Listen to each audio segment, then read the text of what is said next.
So Charles Barkley has a clip floating around the internet sharing his thoughts on the 5 most important jobs. Now, the vast majority of today's youth believe they will become online influencers, while 46% of businesses in 2022 are still looking to fill positions. Now, my question to you is, who's going to be the next generation of workers in our society? Hello, everyone. Jay Rhymes here at the Periodic Review. I want to earn your subscription today. So if I do, please consider liking and sharing this video, crushing that red subscribe button, and hitting that bell to turn on notifications so you don't miss a content release. Now, fortunately, I had to re-record this lovely video a couple of times with some technical difficulties for whatever reason. So let's just jump right into it. I wanted to share a clip with you guys. Now, this is a clip that's been going around with the Mr. Charles Barkley, formerly of the Arizona Phoenix Suns. So, I mean, he's definitely somebody I know, even though I wasn't really a huge part of sports. But listening to this is pretty interesting. There's 5 important jobs in the world, in my opinion. Teacher, fireman, policeman, doctor, somebody who's in the armed service. Those are selfless, honorable people. I play basketball. I mean, think about it. I'm 51 years old. I've never had a real job. I got this picture from the White House, and I'm standing in the Oval Office with the president. When I was playing for the Rockets, Bush Sr., Mr. President Bush Sr., was sitting beside me watching a baseball game, and he's asking me, would you like a hot dog? And I was like, this is surreal. But I'm just sitting there, and he asked me, and I was like, the President of the United States just asked me if I wanted a hot dog. There's 5 important. Wanted a hot dog. That's an interesting story. So, obviously, without doctors and nurses, the sick are going to be afflicted and they won't get treated. Without cops, anarchy will run rampant in the streets. Without firefighters, fires will get out of control and go house to house and burn our communities down. Without teachers, how will children learn the basics of life? I mean, at least that's what we're hoping that they're learning in these schools.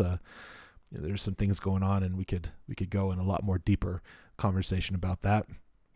Without our armed forces members, how will we protect our country? And for these are some of the most important jobs, but without these individuals, our cities will obviously suffer. We could probably name another 10, even like 20, or even like 50 more jobs that are just as important in our society. And we could say apples to oranges, which is the best. But unfortunately, we're not replenishing those who quit. We're not replenishing those who age out or die. So I'm just like, my question is, who do you think will take their places? And unfortunately, we're kind of living in a world now where children don't want to go into like the artisan stuff. Like they don't want to go into, computers. They don't want to go into building trades. They don't want to go into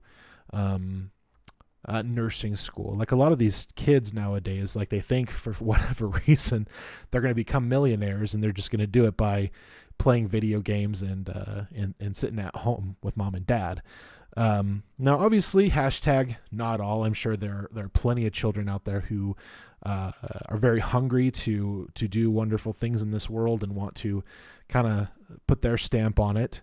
But there can only be so many people that are going to be, in the top 1%. There's only so many people that are going to be in the top 5%. There's only so many people that are going to be in the top 10%. We can even go all the way down. In fact, the vast majority of individuals out there, even if they're getting into their best jobs, let's say they have their degree, their master's, whatever, they're still only starting anywhere between $40,000 and $60,000 a year. And then, of course, moving up with experience and maybe some more credentials and stuff like that.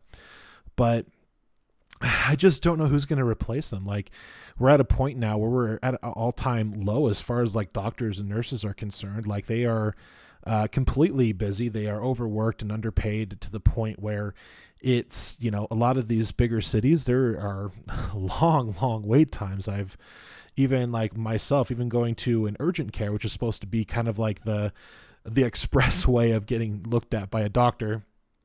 And when I was living in Phoenix, I think it took them almost 4 hours to see me for 5 minutes because I was having issues. And it's just like kind of one of those things. Like, who's gonna replace these people in the future? Are they going to get replaced? We're going to have the next generation of doctors and teachers? And and police officers and army men and things like that. I mean, I don't know. I think we're in a place now where it's very, very questionable. And here's another clip. And although this is really centered around the African American communities, it also really reflects on the youth of today abroad. And so I still wanted you guys to see it. Obviously, let me know your comments in the comment section down below. Like, let's say I'm at a white school. I said, how many of you kids want to play pro sports? Less than 10% raised their hand. I said, what do you want to do? I want to be a doctor. I want to be a lawyer. I want to be an engineer. But when I go speak at predominantly black schools, 90% of the kids want to play sports. 90%. There's a couple like, I want to be a doctor, which makes me really proud.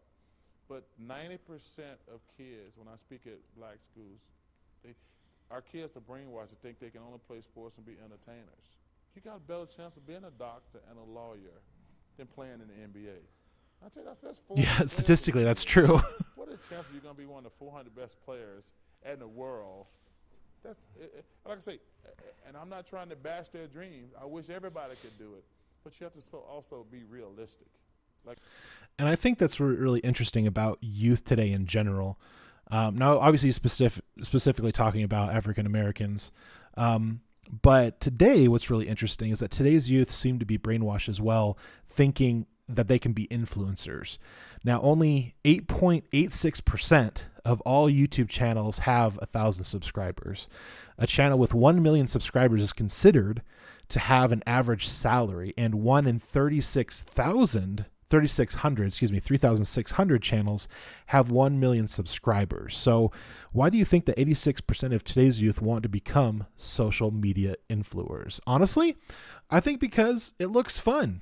I think a lot of these kids, especially growing up in the internet age, they've grown up in a point where the internet has been around all their lives. They grew up on YouTube. They grew up on Snapchat. They grew up on Vine. They grew up now there's kids growing up on TikTok now, which is, whole animal in itself.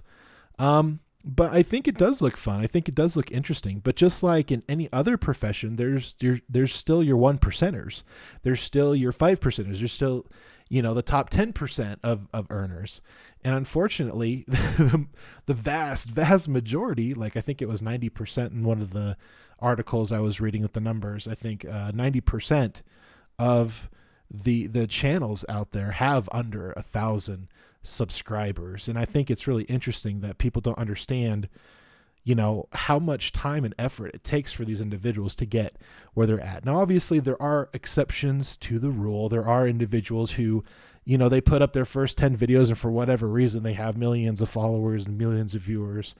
And that's wonderful and great. But that's like, like a 1 in a million, a 1 in 100,000. That's very, very rare. And so I think it's really interesting, like reflecting on the different schools that Mr. Barkley went to, and found out that most of, these black youths in Black America want to become superstars in sports. And unfortunately, there's not very many spots in the sports. I think you said there was like 400 of like the greatest players in America, in the world, maybe.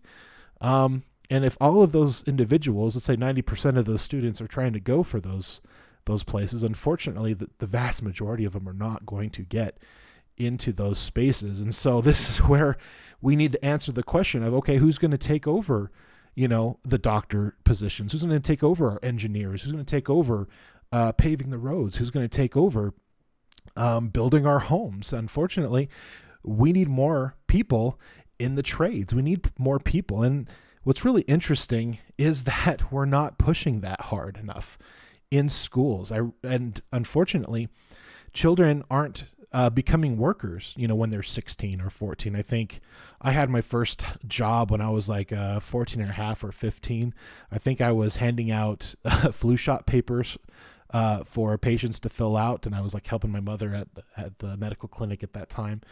And I was working all through several years. I was in high school. I was slinging pizzas at Pizza Hut.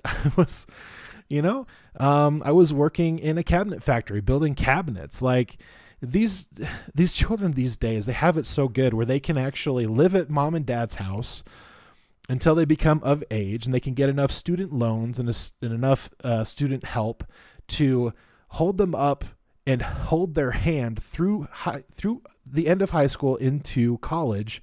And unfortunately, they get out of college and they just don't know how to be workers. They don't know how to be followers. They don't know how to be employees. They just don't know, and they just don't get it. And I think it's really important for schools in high school age, like around 16, for them to start, going to school. Like, I think there should be time during school where they can go and work 2, 3, 4 hours of the day and go do welding, go lay brick, go do tile, go help, clean up asphalt.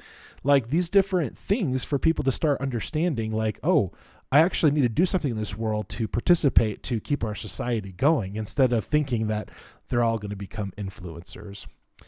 Now, don't forget to let me know your thoughts in the comments section. Send us your topic ideas via email at theperiodicreview@gmail.com. Don't forget to check out our podcast. All of our sources and links are in this video's description down below. And from my family to yours, good night.